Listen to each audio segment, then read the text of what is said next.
السلام علیکم ورحمۃ اللہ وبرکاتہ۔ محترم احباب و اخوات، امید کہ آپ سب خیر و عافیت سے ہوں گے۔ اللہ تعالیٰ آپ سب کو شاداں و فرحاں رکھے۔ آئیے آج ہم آپ کی سماعتوں کے حوالے کر رہے ہیں ایک عظیم المرتبت خاتون، صحابیہ، عالمہ فاضلہ، محدثہ، بے انتہا بارسہ، جانثار وفا سیار، خاتون جنت، جناب سیدہ حضرت بجینہ بنت حارث رضی اللہ تعالی عنہا۔ سیدہ حضرت بجینہ بنت حارث رضی اللہ تعالی عنہا عظیم المرتبہ صحابیہ تھی، عالمہ اور محدثہ۔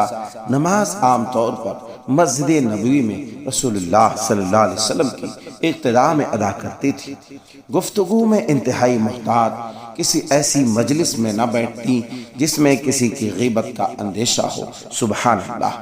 تلاوت قرآن کثرت سے کرتی، نفلی روزے رکھتی، نبی صلی اللہ علیہ وسلم سے مختلف مسائل دریافت کرتی اور لوگوں کو سناتی۔ رسول اللہ صلی اللہ علیہ وسلم سے آپ کے دست اطہر پر بیعت کی تھی اور اس بیعت کا مسرت انگیز لہجے میں ذکر کرتی کہ اسلام کے بارے میں اس درجہ نازک احساس رکھتی تھی کہ کوئی بات اس کے خلاف سننا گوارا نہ کرتی۔ ایک مرتبہ کہیں جا رہی تھی کہ گلی میں مدینہ منورہ کی ایک یہودی عورت کھڑی تھی۔ اس نے سیدہ حضرت بجینہ رضی اللہ تعالی عنہا کو دیکھ کر کہا، اسلام سچا مذہب نہیں ہے، مسلمانوں کا طریق عبادت غلط ہے، اور جس شخص کی یہ اتباع کرتے ہیں وہ اللہ کا پیغمبر نہیں۔ سچا مذہب تو یہودیت ہے اور ہمارا پیغمبر برحق ہے۔ یہ الفاظ سنتے ہی سیدہ حضرت بجینہ رضی اللہ تعالی عنہا طیش میں آ گئی، چہرے پر انوار سرخ ہو گیا، وہیں قدم روک لیے اور اس یہودی عورت سے مخاطب ہو کر کہا، تمہارے پیغمبر تو بلا شبہ سچے تھے اور اللہ کے اولو العزم نبی تھے، تمہارا مذہب بھی اس زمانے میں صحیح تھا، مگر تم نے اپنے دین کو بگاڑ دیا، اپنے مذہب میں تحریف کر لی اور اس کے احکام کو بدل دیا۔ اپنے پیغمبر کی کتاب میں جو اللہ کی طرف سے نازل کی گئی تھی نئی باتیں داخل کر لی۔ تمہاری کتاب میں جن چیزوں کو حرام قرار دیا گیا تھا تم نے ان کو حلال ٹھہرا لیا، اور جن کو حلال کیا گیا تھا انہیں حرام بنا لیا۔ یہ صریحاً اللہ کی نافرمانی اور اس کے پیغمبر کے حکم کی خلاف ورزی تھی۔ اگر تم صداقت شعار ہوتے تو اپنے مذہب میں تبدیلی نہ کرتے اور اللہ کے احکام کو اسی طرح رہنے دیتے جس طرح تمہاری کتاب میں مذکور تھے۔ محمد کریم صلی اللہ علیہ وسلم کی بعثت کے بعد تمہارے مذہب کی حیثیت بالکل بدل گئی ہے۔ آپ کی تشریف آوری کے بعد پہلے تمام مذاہب کے متبعین کے لیے ضروری ہو گیا ہے کہ آپ پر ایمان لائیں، آپ کی نبوت و رسالت کو صحیح تسلیم کریں اور قرآن مجید کو اللہ کی سچی کتاب مانیں۔ اگر تم نے ایسا نہ کیا تو تم سمجھ لو کہ تم صداقت سے دور ہو گئے اور جھوٹ کو اپنا نصب العین ٹھہرا لیا ہے۔ تم کس طرح یہ جسارت کرتے ہو کہ جھوٹ کو سچ اور سچ کو جھوٹ قرار دو؟ یہ دنیا اور آخرت میں صریحاً خسارے کا سودا ہے۔ اگر تم اللہ کے نزدیک اپنے آپ کو سچا ثابت کرنا چاہتے ہو تو محمد صلی اللہ علیہ وسلم پر ایمان لاؤ اور آپ کی تعلیمات پر عمل کرو۔ اللہ کی بارگاہ میں عمل کی قیمت پڑتی ہے، باتوں کی نہیں۔ افسوس ہے تم عمل کو چھوڑ کر باتوں پر اتر آئے ہو جس کے اللہ کے دربار میں کوئی حیثیت نہیں۔ یہودیوں میں جو سمجھدار اور اصحاب فراست لوگ ہیں وہ نبی کریم صلی اللہ علیہ وسلم کی رسالت پر ایمان لے آئے ہیں اور انہوں نے قرآن کی حقانیت کو تسلیم کر لیا ہے۔ ان لوگوں کو اللہ کے ہاں دوہرا اجر ملے گا، ایک اپنے پیغمبر کو ماننے کا، دوسرا محمد صلی اللہ علیہ وسلم کی رسالت پر ایمان لانے کا۔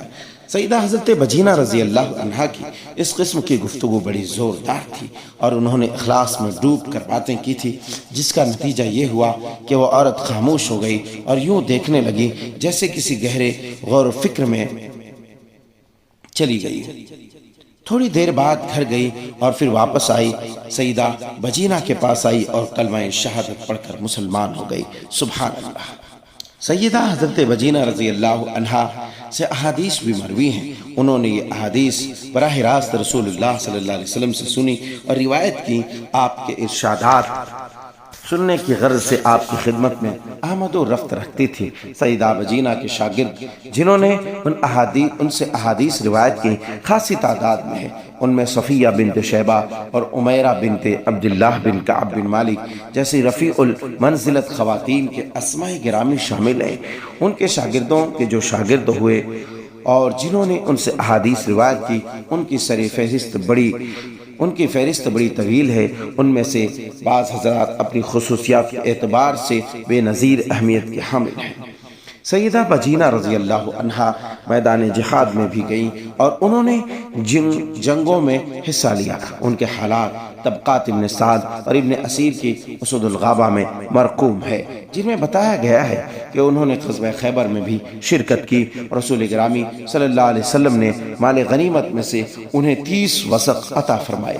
ایک وسق تقریباً 5 من کا ہوتا ہے۔ سبحان اللہ۔ اس جنگ میں حضرت بجینہ نے بڑی خدمات انجام دی اور مجاہدین کی امداد کی۔ ان سے جن لوگوں نے احادیث روایت کی، ان میں زیادہ تعداد عورتوں کی ہے۔ عورتیں فہم مسائل کے لیے ان کی خدمت میں آتی اور یہ انہیں شوق و رغبت سے درس حدیث دیتی۔ ایک مرتبہ ایک شاگرد خاتون نے ان کی بات کاٹ دی تو اسے سرزنش کی اور فرمایا کسی کے سلسلہ کلام کو منقطع کرنا سوء ادب کے ذیل میں آتا ہے۔ سبحان اللہ۔ بڑی عظیم ملکہ رکھتی تھی، جب تک متکلم اپنی بات ختم نہ کر لے خاموشی اختیار کیے رکھو۔ اگر کسی کی بات کے کسی پہلو پر اعتراض ہو تو اسے بات میں بیان کرو، دوران کلام اس کی بات کو ٹوکنا مناسب نہیں۔ اسی طرح ایک دفعہ ایک حدیث بیان کر رہی تھی کہ خاتون نے اس کے معنی کی تفصیلات بیان کرنے کی استدعا کی۔ فرمایا خاموش رہو، یہ حدیث رسول ہے۔ حضرت صلی اللہ علیہ وسلم کے فرمان پر اپنی بات کو ترجیح نہ دو، اور جس مجلس میں آپ کا شاگرد آپ کا ارشاد گرامی بیان کیا جا رہا ہو اس میں اونچی آواز سے نہ بولو۔ سرور کائنات کی آواز پر اپنی آواز کو بلند کرنے سے قرآن نے منع فرمایا ہے۔ خدمت خلق کا بہت خیال رکھتی اور فرمایا کرتی تھی کہ دوسروں کی خدمت کرنا اور اپنے کسی بھائی کے کام آنا بہت بڑی عبادت ہے۔ خود بھی ان کا یہ معمول تھا کہ دوسروں کے کام توجہ اور شوق سے کرتی۔ ایک مرتبہ فرض نماز کے بعد عبادت میں مصروف تھی کہ ایک عورت آئی اور اس نے اپنی کوئی ضروریات بیان کی۔ فوراً اٹھ کھڑی ہوئی اور اس عورت کے کام میں مشغول ہو گئی۔ ایک دفعہ مسجد نبوی جا رہی تھی کہ ایک مکان سے بچے کے رونے کی آواز آئی۔ اسی وقت اس مکان میں گئی، دیکھا کہ بچے کی ماں گھر کا کام کر رہی ہے اور بچہ رو رہا ہے۔ عورت سے کہا تم بچے کو پکڑو، میں تمہارا کام کرتی ہوں۔ سبحان اللہ۔ عزیزان گرامی، یہ مختصر اور تابناک سیرت کا روشن باب جناب سیدہ حضرت بجینہ رضی اللہ تعالی عنہا کا تھا۔ لہذا امید کروں گا کہ آپ کو یہ خوبصورت اور تابناک نصیحت آموز سیرت کا یہ پہلو، یہ باب پسند آئے ہو۔ اگر پسند آئے ہو تو زیادہ سے زیادہ شیئر کریں تاکہ ایک ایک کوشش سے امت کی بیٹیاں نصیحت و عبرت حاصل کریں، اور ساتھ ہی کمنٹس کے ذریعے اپنے تاثرات کا اظہار کریں، لائک کریں، پیج کو فالو اور چینل کو سبسکرائب کریں۔ والسلام علیکم ورحمۃ اللہ۔